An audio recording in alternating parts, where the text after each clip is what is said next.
Assalamualaikum warahmatullahi wabarakatuh. Perkenalkan, nama saya Cici Widyaningsih, NIM 119121. Saya dari kelas HKID. Di sini saya akan mempresentasikan makalah saya untuk mata kuliah Sejarah Peradilan Islam. Adapun materi dari makalah saya ini isinya tentang sejarah peradilan Islam pada masa Khulafaur Rasyidin, lebih tepatnya atau lebih khususnya pada masa kepemimpinan Khalifah Umar bin Khattab. Seperti yang telah kita ketahui bahwa Umar bin Khattab ini adalah salah satu seorang sahabat Nabi yang menjabat sebagai khalifah kedua setelah Khalifah Abu Bakar As-Siddiq. Kemudian dalam proses pengangkatan Umar bin Khattab sebagai khalifah, beliau ini prosesnya ditunjuk langsung oleh Abu Bakar As-Siddiq. Dan penunjukan tersebut juga disetujui oleh para kaum muslimin pada saat itu. Kemudian Umar bin Khattab ini menjabat sebagai khalifah selama 10 tahun lamanya, dan dalam jangka waktu 10 tahun itu beliau berhasil meluaskan daerah kekuasaan kota Madinah sehingga meliputi daerah semenanjung Arabia, Palestina, Suriah, Irak, Persia, dan juga Mesir. Kemudian Umar bin Khattab ini juga terkenal sebagai seorang negarawan dan administrator yang terampil dan juga pandai. Selama beliau menjabat sebagai khalifah, beliau telah berhasil menata struktur kekuasaan dan administrasi pemerintahan kota atau negara Madinah pada saat itu. Oleh karena wilayah kekuasaan Islam sudah semakin meluas dan penduduk Islamnya pun sudah semakin banyak, maka tanggung jawab pada saat kepemimpinan Khalifah Umar bin Khattab ini juga sudah semakin berat gitu. Sehingga dari kemajuan-kemajuan yang cukup besar tersebut, bangkitlah yang namanya Qadi atau Hakim, yang tujuan pembentukan Qadi atau Hakim ini untuk menangani perkara yang terjadi di dalam masyarakat. Lalu dalam hal peranata sosial, Umar bin Khattab menerapkan sistem desentralisasi di pemerintahan daerahnya. Sistem desentralisasi ini adalah sistem yang melimpahkan wewenang dan otonomi seluas-luasnya kepada pemerintahan daerah. Dan untuk mewujudkan sistem desentralisasi tersebut, Umar bin Khattab di setiap provinsinya menunjuk satu orang untuk sebagai gubernur. Nah, kedudukan gubernur tersebut itu sebagai wakil ataupun pembantu khalifah di daerah-daerah. Selain tugasnya sebagai kepala daerah, gubernur ini juga bertugas sebagai pemimpin agama, sebagai pemelihara keamanan dan ketertiban di daerah, juga sebagai pemimpin ekspedisi militer, dan juga sebagai pengawas dalam pelaksanaan pemungutan pajak. Dalam menjalankan tugas-tugasnya tersebut, gubernur didampingi oleh pembantu-pembantunya yang bisa terdiri dari sekretarisnya atau penjabat pajak, pejabat kepolisian, pejabat keuangan, dan atau dibantu oleh qadi ataupun hakim. Nah, sehubungan dengan perlunya hakim untuk membantu gubernur tersebut, maka Umar bin Khattab mengangkat beberapa orang untuk menyelesaikan perkara, dan mereka yang diangkat itu digelari seorang hakim ataupun qadi. Orang-orang yang diangkat sebagai hakim atau qadi oleh Umar bin Khattab pada saat itu ada yang pertama ada Abu Darda yang dijadikan hakim di daerah Madinah. Yang kedua ada Syuraih yang ditempatkan menjadi hakim di daerah Basra. Yang ketiga ada Abu Musa al-Asy'ari yang dijadikan hakim di daerah Kufah. Dan yang terakhir ada Utsman ibnu Qais ibnu Abil As yang menjadi hakim di daerah Mesir. Sehubungan dengan wewenangnya qadi, Umar bin Khattab ini menetapkan bahwa wewenang qadi itu hanya untuk mengurusi kasus tentang penyelesaian sengketa harta benda saja. Nah, untuk urusan jinayah yang menyangkut kepada hukum qisas dan hukum had, itu para qadi tidak ikut campur dalam penyelesaiannya. Karena penyelesaian untuk urusan jinayah itu diselesaikan atau ditangani oleh khalifah dan juga para penguasa-penguasa daerah. Sehubungan dengan adanya peradilan dan juga adanya hakim, Umar bin Khattab membuat sebuah diktum yang isinya itu tentang peraturan yang terkait dengan peradilan. Nah, peraturan tersebut yang pertama isinya hakim itu harus berlaku adil dalam memutus perkara kepada siapapun. Yang kedua, peradilan itu terbebas dari rasa takut dan tidak memihak kepada siapapun. Dan yang ketiga, memperlakukan semua orang itu harus sama di hadapan hukum. Dan yang keempat, si penggugat harus menunjukkan bukti akurat. Dan yang kelima, si tertuduh harus berani untuk bersumpah jika dia menyangkal.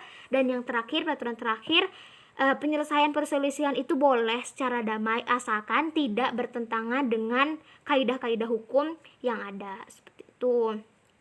Lalu dalam pengambilan hukumnya dalam memutuskan perkara, para kodi ini bersumber atau merujuk yang pertama itu kepada Al-Quran.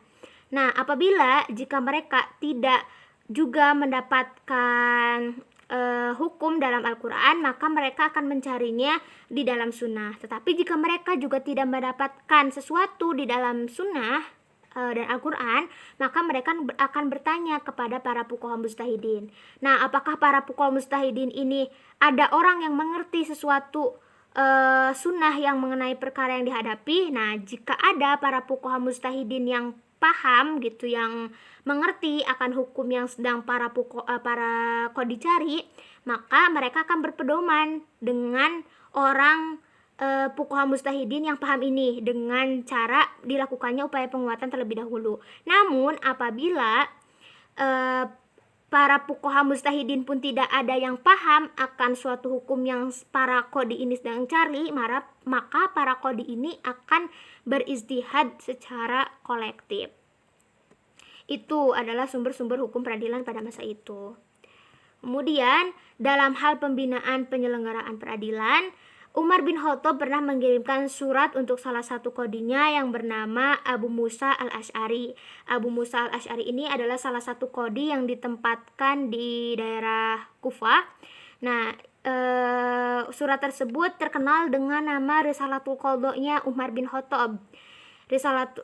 Isinya itu tentang petunjuk-petunjuk tentang peradilan. Lalu sampai saat ini Risalatul Qadha itu masih dipandang sebagai prinsip-prinsip penyelenggaraan kekuasaan akan peradilan. Isi dari Risalatul Qadha ini mempunyai nilai yang sangat tinggi sehingga dijadikan rujukan sebagai sumber hukum di dalam bidang peradilan oleh para kaum muslimin.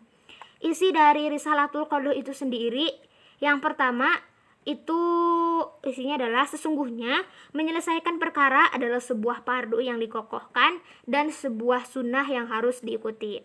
Isi yang kedua, apabila diajukan kepadamu suatu perkara, maka putuslah apabila telah jelas kedudukannya, karena sebenarnya tidak ada artinya bicara soal keadilan tanpa adanya pelaksanaan. Yang ketiga, sama ratakanlah manusia. Maksudnya manusia di sini adalah manusia, orang-orang yang sedang berperkara gitu ya. Nah, sama ratakanlah manusia dalam majelismu, dalam pandanganmu, dan dalam keputusanmu, sehingga tidak ada orang yang berpangkat yang mengharapkan penyelewenganmu, dan tidak ada orang lemah yang putus asa akan mendambakannya keadilan seorang qadhi gitu. Yang keempat, bukti itu adalah sebuah hal wajib atas penggugat dan sumpah itu adalah hal wajib atas pihak yang menolak akan gugatan. Yang kelima, boleh mengadakan perdamaian di antara kaum muslimin kecuali perdamaian tersebut nantinya akan mengakibatkan pengharaman akan yang halal dan penghalalan akan yang haram, itu tidak dibolehkan.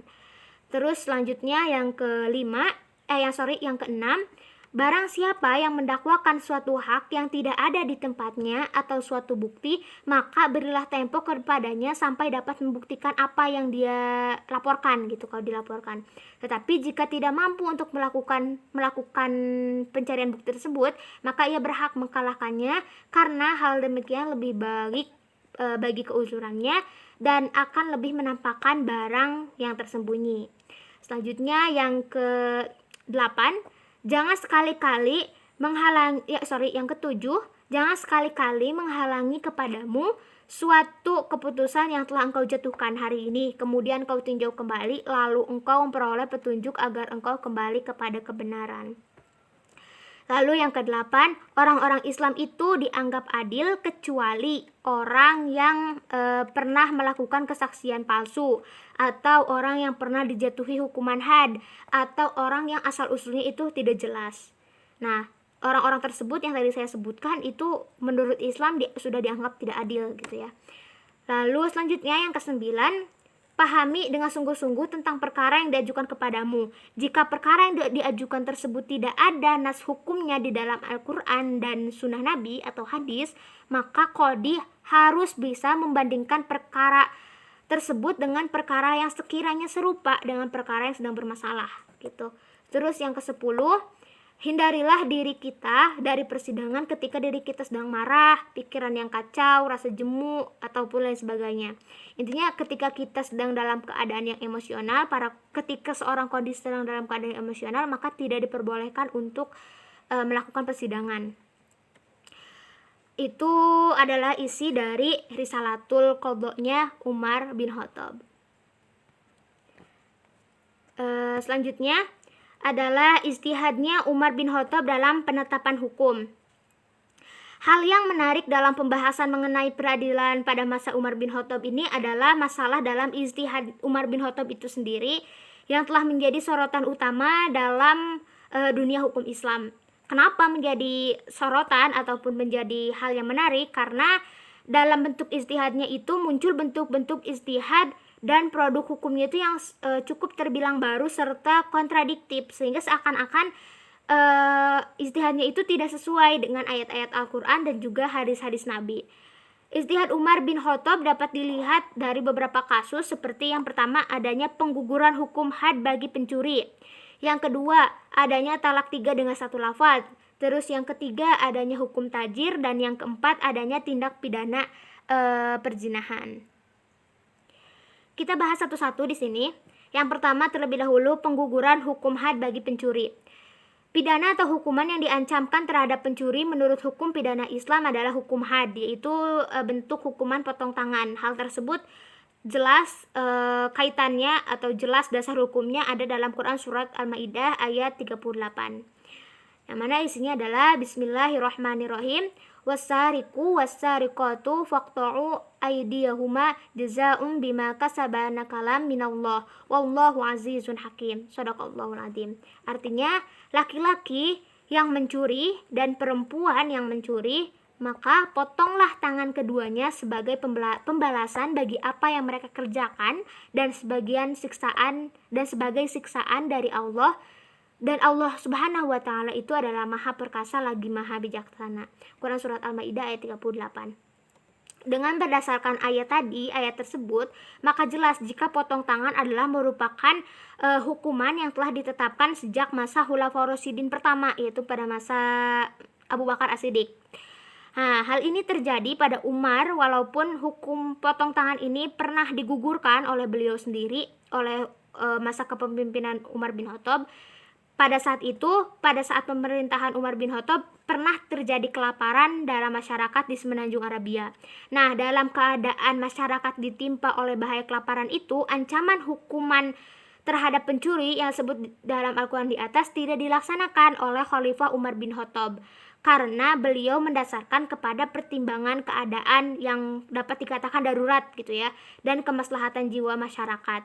Nah, dengan melihat tindakan Umar bin Khattab yang demikian memang bertentangan dengan ayat untuk perintah menjatuhkan potong tangan. Namun jika kita melihat secara lebih jauh, latar belakang pengambilan keputusan Umar bin Khattab ini cukup sesuai dengan prinsip maqasid al-syariah wa masalih al-insaniyah gitu ya, yaitu selain memperhatikan ketentuan nas juga tidak mengabaikan faktor kepentingan kemanusiaan yang kadang diabaikan gitu, yang kadang dibalik dengan ketentuan nasnya. Terus yang kedua, ijtihad tentang talak 3 dengan 1 lafaz. Talak 3 itu kan asalnya harus terpisah-pisah, artinya harus satu kali. Nah, pada masa kepemimpinan Umar bin Khattab ini, talak 3 boleh dengan 1 lafaz tanpa harus dipisah-pisah, seperti itu. Terus yang ketiga, hukum tazir. Hukum tazir pernah dilakukan oleh Umar bin Khattab ketika beliau menjalankan hukum tazir kepada orang yang meminum minuman keras atau khamar. Nah, dasar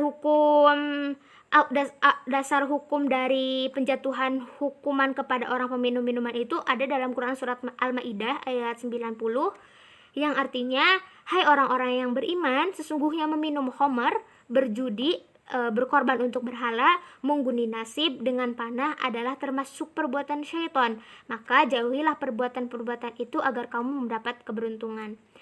Dari ayat tersebut, hukuman terhadap orang yang minum minuman keras tidak dijumpai nasnya memang dalam hukum dari ayat tersebut memang tidak dijumpai secara jelas bagaimana penjatuhan hukuman yang harus dijatuhkan kepada orang yang minum minuman keras. Akan tetapi ada dalam hadis Rasul yang artinya dari Ibnu Abi Urubah, dari Danazi, dari Huzaimi, Ibnu Munziri, dari Ali radhiyallahu anhu, Rasulullah telah menjilid orang yang minum minuman khamar sebanyak 40 kali derak, dan Abu Bakar pun pula pernah menjilid orang yang minuman khamar sebanyak 40 kali derak, sedangkan Umar mencukupkan pula sebanyak 80 kali derak. Jadi dari hadis ini kita ketahui bahwa Umar bin Khattab itu menjatuhkan hukuman derak kepada peminum minuman keras itu sebanyak 80 kali. Jadi rada berbeda dengan penjatuhan hukuman yang dijatuhkan oleh Rasulullah dan Abu Bakar. Dengan melihat ayat dan ayat di atas, maka dapat dipahami gitu ya, hukuman orang yang minum minuman keras pada zamannya Umar bin Khattab itu diberikan jilid sebanyak 80 kali, sehingga pada saat itu Umar bin Khattab pada saat itu hukuman tersebut dinamakan hukuman tajir. Nah, hukuman yang dilakukan oleh Umar bin Khattab ini di samping dari hukuman tajir juga bersifat pendidikan menurut Umar bin Khattab, karena agar menimbulkan efek jera agar tidak ada lagi yang meminum minuman keras seperti itu atau minum khamar. Terus yang keempat, tindak pidana perzinahan. Dalam hukum Islam telah ditetapkan bahwa tindak pidana perzinahan yang terjadi pada orang yang sudah menikah, baik laki-laki maupun perempuan, itu dengan dikenakan hukum rajam. Sedangkan bagi yang belum pernah menikah, baik laki-laki atau perempuan, itu dikenai hukuman 100 kali dera dan dibuang ke luar negeri atau keluar daerah gitu ya. Pembuangan keluar negeri atau keluar daerah ini adalah tambahan dari Nabi terhadap hukuman Allah Subhanahu wa taala yang telah ditetapkan dalam Quran surat An-Nur ayat 2. Isi dari Quran surat An-Nur ayat 2 ini artinya yang perempuan yang berzina dan laki-laki yang berzina, maka deralah tiap-tiap seseorang dari keduanya 100 kali dera. Dan janganlah balas kasihan kepada keduanya mencegah kamu untuk menjalankan agama Allah. Jika kamu beriman kepada Allah Subhanahu wa taala dan hari akhirat, dan hendaklah pelaksanaan hukuman mereka disaksikan oleh sekumpulan orang-orang yang beriman. Quran surat An-Nur ayat 2. Dengan melihat ketentuan ayat tadi dalam Quran surat An-Nur ayat 2, bahwa kadar hukuman bagi penzina laki-laki itu adalah 100 kali dera atau pengasingan selama 1 tahun penuh. Namun pada masa Umar bin Khattab tidak tampak lagi maslahat akan hukuman pembuangan, karena dikhawatirkan menurut Umar yang dibuang itu akan bergabung dengan musuh. Oleh karena itu Umar bin Khattab tidak melaksanakan lagi hukuman pembuangan untuk yang tindak pidana perzinahan, hanya menghukumnya dengan deraan sebanyak 100 kali. Itu adalah ijtihad Umar bin Khattab dalam penetapan hukum Islam. Sekian presentasi dari saya. Semoga dapat dipahami, semoga bermanfaat. Kurang lebihnya saya memohon maaf. Wassalamualaikum warahmatullahi wabarakatuh.